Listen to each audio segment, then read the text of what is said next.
Brandon, what's it been like to watch yourself grow throughout this season and become a part of this offense and get ready to go when your number's called? It's been amazing so far.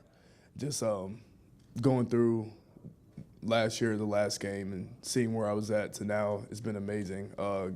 Get with Coach Hartline every week just to see everything I could do in the offense and help them in any way. It's been amazing, and yeah. Nicole Sheeran, WBNS. Brandon, after the Rose Bowl win, there were multiple videos of you guys, calling Ryan the best coach in the nation, rallying around him. Just talk to me about how this whole team has rallied around your coach, and you're not afraid to show it. Yeah, to me, everything I said in that video is still true in my heart. Coach Day is the best coach in the nation. I mean, we come in here, we see what the work he puts in. He's here all day, every day, and to have a guy like that, you want to play for him, and Coach Day is like no other coach I've ever had in my life, and I appreciate him for the opportunity for me to come here. Austin Ward, the podcast. Brandon, I don't know how much time you have to get into this, but Emeka's value to the room, the leadership he shows, what has he meant to you? What does he mean to the whole group? He means a lot to us. I mean, we come to him because he's so smart. I mean, Emeka's probably the smartest football player I've ever been around. So all of our, me and JJ and Cornell, we still ask him questions about certain things. And like even this past week in the game, there was a look I haven't seen yet because I haven't played a whole lot. And then just being able to ask him on the sideline and him to give me a response right away is huge for us.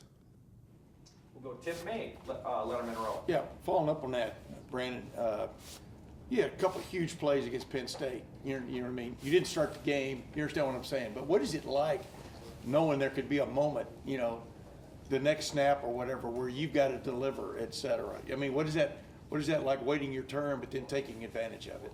Yeah, we call it competitive excellence, making a play when your number's called. And I feel like in that moments right there, I made the play. And I just got to continue doing that whenever I get my opportunity, get in the game, make a huge block, whatever it is, just make the play when your number's called. Is that depth, you think, what sets y'all apart to a certain extent? I mean, not just depth, but guys ready to play, for want of another term? Yeah. If you see last game, it was kind of hot out there. So we haven't played a whole lot of heat in these past couple months.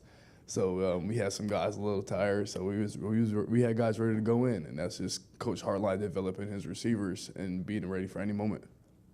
Far left, Noah Weisskopf, the Lantern. What impresses you most about Will, and just what's the confidence in you and knowing he's the one leading your team, leading the offense? What impresses me most about Will is his leadership. Coming in from a guy from Kansas State, a transfer in year one, you wouldn't expect that guy to be a leader like how he is. I mean, he's an unbelievable leader, and we all lean on him. He runs this whole team, and he knows that, and we'll go as far as he goes. Jeremy Birmingham, the podcast. Brandon, we talked a little bit last week, just kind of you becoming one of the emotional leaders of this team. As you guys were walking off the field at halftime on Wednesday, I happened to be down there by the locker room. I was the only person taking photos of you guys down there, which is weird. But everyone looked super nice. You were up 34-8, and it looked like you guys were down by 26 points. Did you feel something different about the focus at that point of this team, or is it just an embodiment of what's going on right now, because it seemed different? I just think the job wasn't done. We had nothing to be excited about at the moment. We were excited during the game when we were making the plays, but at that time, at halftime, you go back to 0-0. They scored at the end of the half. We knew they got the ball back. The defense wasn't quite happy that they gave up that touchdown at the end, and we knew they getting the ball back coming out, but we was excited because we knew the job wasn't done yet. Bill Rabinowitz, Columbus Dispatch. You were a five-star guy, and all these guys in the room almost were five-star guys. And then there's Jeremiah. Does he like all you guys in the room? I'm not sure. It's probably something you got to ask him. But Jeremiah's played with a lot of great guys throughout his career. He's seen a lot, all the talent you can see in the world. But I don't know if he's ever in awe. But Are you in awe of him? Oh, am I? Oh, yeah. I'm not surprised at anything he does now. Like I've seen him since we were 9 years old. So anything he does, any one-hand catch I've seen, I'm not surprised at anything he does. When he was 9, Yeah. did you know this is something special even at 9? Oh yeah, I mean, coaches were coming up to us complaining that we weren't 9 years old. Like, can we get their IDs and stuff like that? So I mean, there's definitely some footage like we got to go find. But the plays we used to make when we were younger, just to see where he is now is amazing. And yet he seems very unaffected by all of the startup. Yeah. How does that happen? I think how he was raised. He's very level-headed. He knows his goals and what he wants to get done in life, and this is just one step of the way for him. Gonna throw it back to Texas for a couple questions on Zoom. Scotty? Yes, sir. We're going to start with Stefan from Cleveland.com. Go ahead. Brandon, I want to go back to what you were talking about with Coach Day earlier. You know, whenever he talks about this team's success, he says all the credit goes to the players. It seems like the players think that he deserves some of the credit. How big, how influential has he been, you know, in the turnaround you guys have had these last few weeks? He's been huge, man. Coming here after that Team North loss, you know, it was heartbreaking, of course. But we came in here, we had a leadership meeting, and he was in here. I mean, and then we had a team meeting after that. Hearing the stuff he had to say and we had to say, going back and forth, we knew we would have his back no matter what. I mean, there's a lot of stuff said about him and his family and stuff like that, but and here we're a brotherhood and we're a family, and we gonna stand by him no matter what. Our next question is going to come from Dan Hope. Dan, go ahead. Brandon, I mean, I'm sure you came in here to Ohio State thinking you'd probably be starting here in your second year, but it seems like you've really embraced the growth process. Just what's kind of that process been like for you of kind of embracing your role this season and continuing to develop? Yeah, in life, things doesn't go the way you exactly planned it to, and that just didn't happen. You know, things happened to Mecca last year that allowed him to come back, and that allowed me to learn more, and that's just how I see it. It makes me a better football player for the future. So yeah, I mean, yeah, that's it. 3 more on Zoom. Next one's going to come from Stephen Means. Go ahead. Steven, but I'm sorry. yeah, you're good. It's Brandon. There are a lot of clips of you this year where you're super excited after a block and kind of showing your emotion there. What about blocking do you love so much as a receiver?